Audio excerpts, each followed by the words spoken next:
से मनोज तिवारी जी हमें आज बहुत ही इंपॉर्टेंट चीज हमें बताने के लिए लाए हैं। जो आया है आम आदमी पार्टी की, जो रोज ये लड़ाई लड़ रहे हैं, भाई बीजेपी का हर वर्कर यहाँ लड़ रहा है, उसको आज बताएंगे मनोज जी।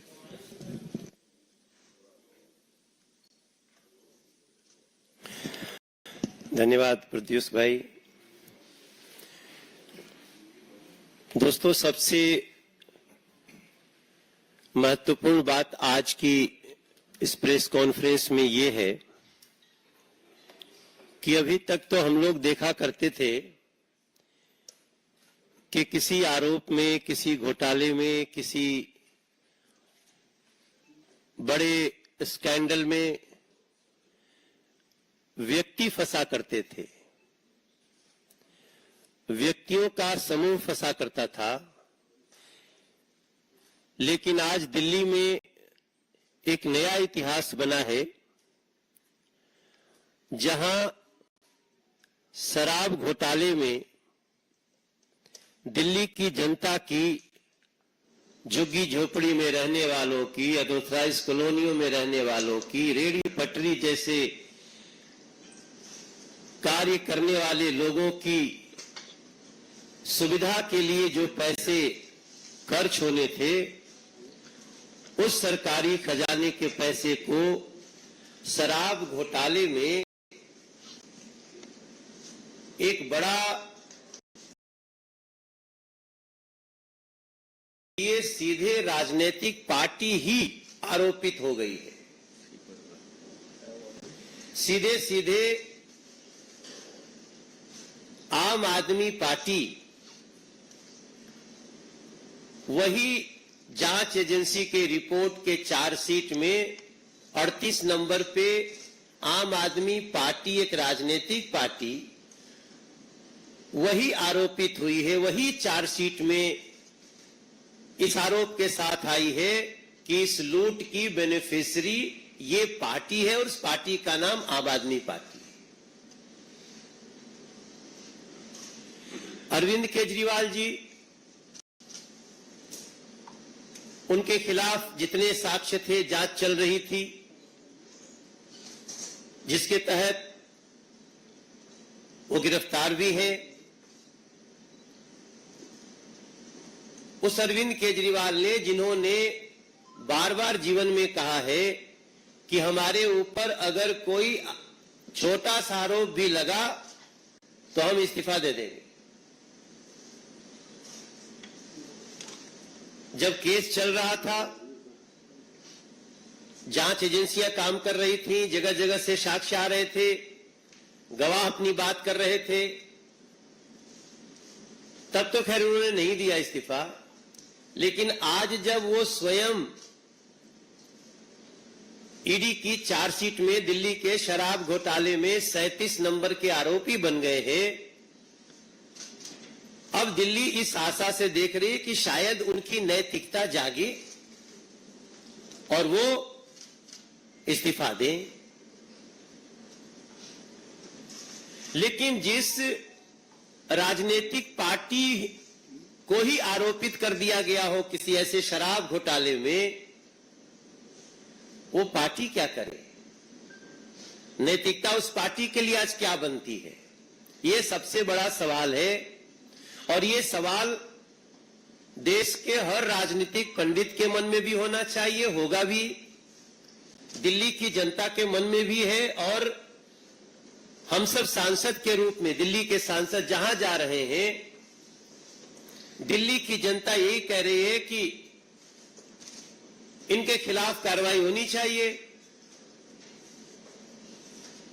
अब सवाल यह भी उठता है कि एक राजनीतिक पार्टी, आम आदमी पार्टी, जो आई ही थी करप्शन के खिलाफ एक्शन करने के लिए, उसके जितनी नैतिक बातें, जितनी कागजी बातें, जितनी मैनिफेस्टो की बातें आप अगर आज अध्ययन करते हैं, तो हमें लगता है इस देश में कोई दूसरी पार्टी इतनी नैतिकता की बात करते हुए तो नहीं आई थी जितना आम आदमी पार्टी। मेरा मानना है कि आज इस सवाल का भी जवाब पूछना चाहती है दिल्ली की जनता कि अरविंद केजरीवाल, आपने इस शराब घोटाले के एक बहुत ही महत्वपूर्ण आरोपी विजय नैयर को, उनके संबंध में आपने कहा ये मुझे नहीं, ये आतिशी जी और सौरभ भारद्वाज जी, उनको रिपोर्ट करता था। तो आज दिल्ली की जनता एक सवाल करना चाहती है कि आप मुख्यमंत्री थे, विजय नैयर अगर एक सरकारी बंगले में रहता था तो बंगला किसने इसको दिया था? वो जिस बंगले में रहते थे उसकी अलॉटमेंट कैसे हुई थी, इसका जवाब तो एक चिट्ठी लिख करके जेल से दे देना चाहिए। ऐसे में आज मैं दिल्ली की जनता से भी ये प्रार्थना करूंगा, मुझे भी दिल्ली में सांसद के रूप में कार्य करते हुए मैं 11वें वर्ष में प्रवेश कर गया। तीसरी बार दिल्ली ने हमको सांसद बना के खड़ा किया, और जब हम गली में जा रहे हैं तो मैं आज ये भी बताना चाहूंगा कि दिल्ली की जनता को क्या क्या झेलना पड़ रहा है। आपको जान करके दुख होगा कि दिल्ली में 2018 के बाद जो 60 साल का हो रहा है, अब उसका बुजुर्ग पेंशन नहीं मिलता है। दिल्ली में पिछले 10 साल में एक भी किसी गरीब का नया राशन कार्ड नहीं बना है, जबकि लगभग 1,72,000 लोग out of 72 lakh total ration card धारी 72 लाख हैं, इसमें 1,72,000 लोग अभी संसार में नहीं है स्वाभाविक रूप से। उसके बाद भी एक गरीब का राशन कार्ड नहीं बना। और हम जब भी कहीं बैठते हैं जन सुनवाई करने, जब भी हम कहीं बैठते हैं लोगों के बीच में, तो उस उपस्थिति का 30% लोग राशन कार्ड के लिए गरीब चिल्ला रहे होते हैं। आप सबको ये दिल्ली के जनता को जानकारी में रहे कि जो 5 लाख रुपए का फ्री ऑफ कॉस्ट इलाज पूरे देश में 55 करोड़ लोग उसमें इनरोल्ड है, जिसमें लगभग 70 से 74 लाख तक की आबादी दिल्ली की है। उनका नाम निबद्ध है कि अगर आपके घर में माता पिता पति पत्नी और उसके बच्चे, इसको परिवार कहा जाता है उस डेफिनेशन में, उसको 5 लाख रुपए का इलाज मिलेगा। लेकिन वो दिल्ली में रोका हुआ है अरविंद केजरीवाल जी की सरकार ने, और झूठ बोलते हैं। आपको एक और जानकारी दूंगा इस प्रेस कॉन्फ्रेंस में कि गरीबों को घर देने वाला प्रधानमंत्री आवास योजना, जो 4 करोड़ 21 लाख लोगों को पूरे देश में घर दे दिया है, एक केवल कालका जी का उदाहरण छोड़ दीजिए जो डीडीए की जमीन थी और सरकार की योजना से हुई, वरना दिल्ली के एनसीटी इलाके में प्रधानमंत्री आवास योजना बंद है, उसको चालू नहीं किया गया है। तब मैं पूछना चाहता हूं कि आप 10 साल में क्या दिया है आपने 10 साल में दिया तो कुछ नहीं। पानी के लिए भी दिल्ली तरस रही, या तो पानी के लिए तरस रही है, या तो पानी के कारण तरस रही है, परेशान हो रही है, तड़प रही है, तरस रही है और तड़प रही है। या तो पानी खत्म हो जाता है, या तो पानी भर जाता है, गाड़ी डूब जाती है। तब मैं आज अरविंद केजरीवाल को उनकी नैतिकता की याद दिलाते हुए, कि आप कहते थे ना कि आरोप लगते ही हम इस्तीफा देंगे, अभी आरोपी बन गए, आप चार्जशीट में आरोपी बन गए। तब मैं पूछना चाहता हूं, दिल्ली की जनता आपसे एक्सपेक्ट कर रही है कि क्या अब आपकी पार्टी को सरकार में बने रहने का अधिकार है, क्योंकि आपकी पार्टी भी इस शराब घोटाले में आरोपित हो चुकी है। 38 नंबर पे इन सवालों के साथ दिल्ली की जनता तो इसका निर्णय आपको करेगी, समय आने पर देखेगी। लेकिन इस समय अगर अरविंद केजरीवाल जी चिट्ठी से भी सरकार चला रहे हैं, अगर अरविंद केजरीवाल जी अपने घर में भी किसी को चिट्ठी लिखते हैं, तो कृपया लिख करके बताइए कि इन परिस्थिति में दिल्ली की जनता नैतिकता के रूप में आपसे क्या अपेक्षा करे, ये भारतीय जनता पार्टी चाहती है। Questions? Yes. मनोज जी, आपने बोला कि पानी जो है या तो बिल्कुल नहीं होता है, बहुत ज्यादा होता है, तो मुझे खबर आ रही है जैसे कॉलोनी रवाना में जो है वहाँ का बालाश टूट गया, तो वहाँ पे कार्ड मुनेक नहर आती है जिससे पानी दिया जाता है, उसकी ये घटना अभी हमारे पास थोड़ी देर पहले में पीसी में आने से पहले पता चला है। तो देखिए, जब किसी भी चीज की मरम्मत नहीं होगी, जब किसी चीज का केयर नहीं होगा, तो इसी तरह का समाचार हमको मिलता है। बहरहाल अभी हम लोग अपने स्तर से इसको क्या कर सकते हैं, लेकिन दिल्ली सरकार को इसमें आगे बढ़ना चाहिए और उसको ठीक करना चाहिए, क्योंकि लोग भी बहुत परेशान हैं।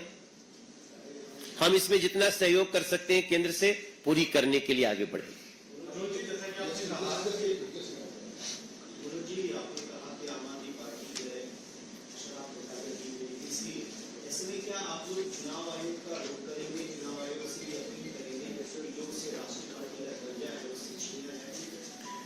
देखिए, हमारे देश में संवैधानिक व्यवस्था है, हमें संविधान पे विश्वास है। चुनाव आयोग ऐसे मामले में जो संज्ञान लेना होता है जरूर लेंगे, ऐसा मेरा विश्वास है।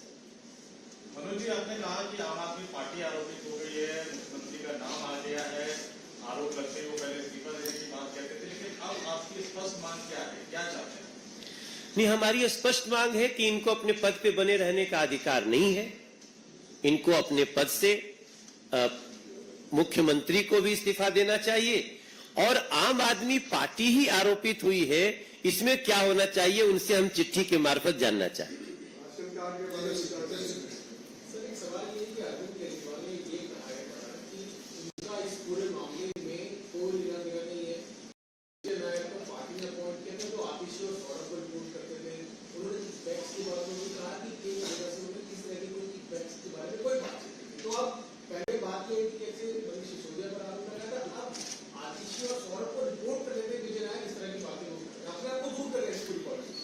देखिए, 100 करोड़ के मनी लॉन्ड्रिंग के चार्ज के साथ 45 करोड़ रुपए किस प्रकार से दिए गए हैं, इसकी पूरी जानकारी जांच एजेंसी ने दे दी है।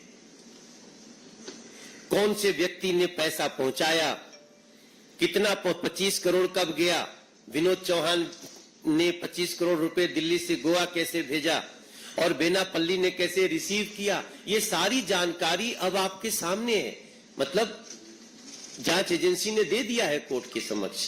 तो इसके बाद भी हम तो पूछ रहे हैं कि क्या विजय नैयर को जो घर मिला, क्या उसकी भी जानकारी अरविंद केजरीवाल जी को नहीं थी? किस हैसियत से घर मिला, कैसे घर मिला, क्यों इतने बड़े पौधे पे मिला? बड़े बड़े सीनियर विधायकों को ऐसा घर नहीं मिलता जैसा विजय नैयर को मिला। तो मुझे लगता है कि कोशिश तो हर अपराधी करता है बचने की, मगर कोई गुंजाइश है नहीं। He should resign.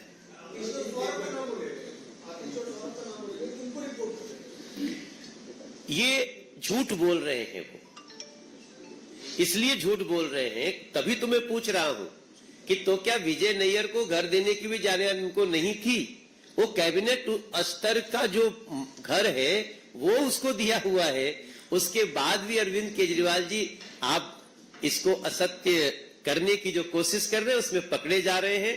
अब आपको दिल्ली की जनता पहचान चुकी है, आपसे अपेक्षा है कि आप इस्तीफा दें। वो तो कह रहे हैं इस्तीफा तो हम नहीं देंगे, सरकार ऐसी चलती रहेगी, 4 महीने हो गए, आगे और चल जाएगी 1.5 साल। दिल्ली की जनता देख रही है, यही तो बात है कि दिल्ली की जनता देख रही है। हाँ, नहीं, हम लोग तो बार बार कह रहे हैं जो इस चीज में संवैधानिक प्रक्रियाएं हैं उसका पालन होना चाहिए, उसके आधार पे एक्शन होना चाहिए। Just a minute. We have 2 more questions. So let's go with you first. Now. PPAC जो बढ़ा है 8.7% लेकर उसके बाद बिजली के बिल ज्यादा बढ़ रहे हैं, उस तरह की कहीं आपत्ति कर रही है, सर एक प्रोटेस्ट भी होगा। आम आदमी पार्टी की तरफ से बयान आया है कि ये एक सिस्टम रहा है जिसमें डिस्काउंट बढ़ा सकती है, बट डिस्काउंट में बीएसईएस ने डायरेक्टली डीईआरसी को लेकर लिखा है और अनुमति नहीं लिया बढ़ाने की, तो कैसे देखते हैं? उस पे हमारे प्रदेश अध्यक्ष ने दिल्ली के प्रदेश अध्यक्ष ने पूरी जानकारी दी है। अभी उस पे हम बाद में बात करेंगे।